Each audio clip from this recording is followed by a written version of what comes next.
xogayaha guud ee ururka suxufiyiinta Soomaaliyeed ee Fisaj Maxamed Ibrahim Mucallimow oo ay weeliyaan agaasimayaasha telefishinka Universal iyo idaacadda Kulmiye Cabdullaahi Xirsi Kulmiye iyo Burhaan Diini Faarax ayaa maanta $1,620 ku wareejiyay ehelka Allah u naxariiste wariye Cabdiwali Cali online oo 16 Febraayo 2020 kooxo hubaysan ay ku dileen degmada Afgooye ee gobolka Shabeellada Hoose lacagtan lagu wareejiyay ehelka iyo xaaska uu ka tagay Allah u naxariistay wariye Cabdiwali Cali online waxa soo dhiibtay hay'adda Free Press Unlimited oo ka soo jawaabay codsi ay u direen ururka suxufiyiinta Soomaaliyeed sidoo kale Maxamed Cali Xasan oo ah walaalka Allah u naxariistay wariye Cabdiwali Cali online ayaa hay'adaha ammaanka dawladda ka dalbaday soo qabashada ragii ka dambeeyay dilka walaalkiisa wariye Cabdiwali Cali online iyo in cadaaladda la horkeeno Cabdiwali waxa dishay gacanka xaq daran si arxan darra ah dhammaan baada saxaafadda sida wanaagsan ay nooga qayb qaateen noola jireen noola tacsiyoodeen dhammaan tiimka Mucallimow Kulmiye iyo inta kulli baada saxaafadda hay'adda baada saxaafadda Fisaj sida ay gacan nooga siiyeen tacsida nooga qayb qaateen ilaa haddana ay noola taagan yihiin waxaan ku tilmaami karnaa saxaafadda iyo saxafiyiintu waxay yeesheen urur iyo bah saxaafadeed oo isku damqanaya taasoo aniga aad iyo aad aan ugu farxay haddaan nahay familka Cabdiwali Cali Xasan Geedi Cabdiwali online waxaan aad iyo aad uga xumahay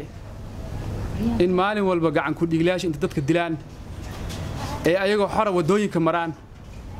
saldhigyada ay joogaan maxkamadaha ay taagan yihiin xilal ay hayaan taasoon annagu aan ognahay waxaan dhammaan bahda amniga waxaan ka codsanaynaa inay gacan ku dhiglaha cadaaladda ay geeyaan soona qabtaan cadaaladana ay geeyaan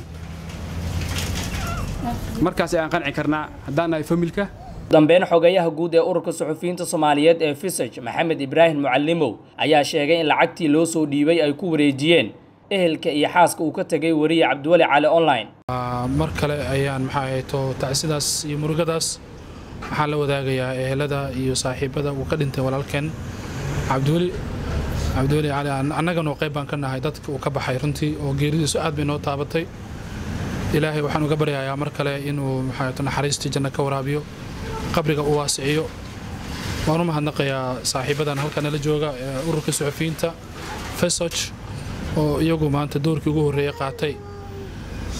Cabdiwali waxa waaye uu naga wada baxay dhamaanteen hal qoys oo kaliya kama tagin wuxuu ahaa garabkeena aan weynay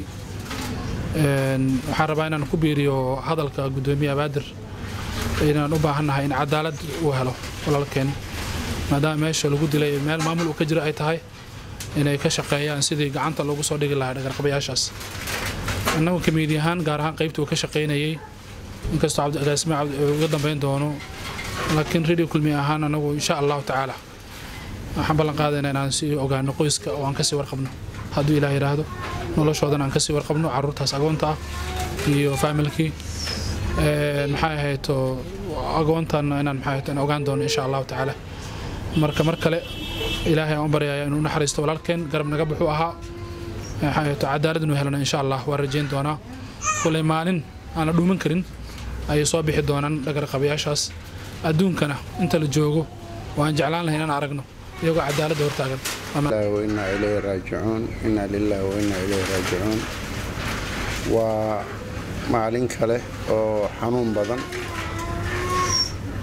ummadda Soomaaliyeed iyo bahda saxaafadda iyo qaasatan qoyskii uu ka baxay Cabdiwali online walaalkeen gacanka xaq daran ayaa dishay ilaahay jannadii firdawsa ka waraabiyo qabrigiisana Allah waasiciyo intaa kadib waxaan u mahadcelinaynaa ururka suxufiyiinta Fisaj oo maantay gacantii ugu horeysay gaarsiinaya familigii oo walaalkan ka baxay carruurtiisii waa ku mahadsan yihiin midda xigta maamulka koonfur galbeed gobolka shabeellada hoose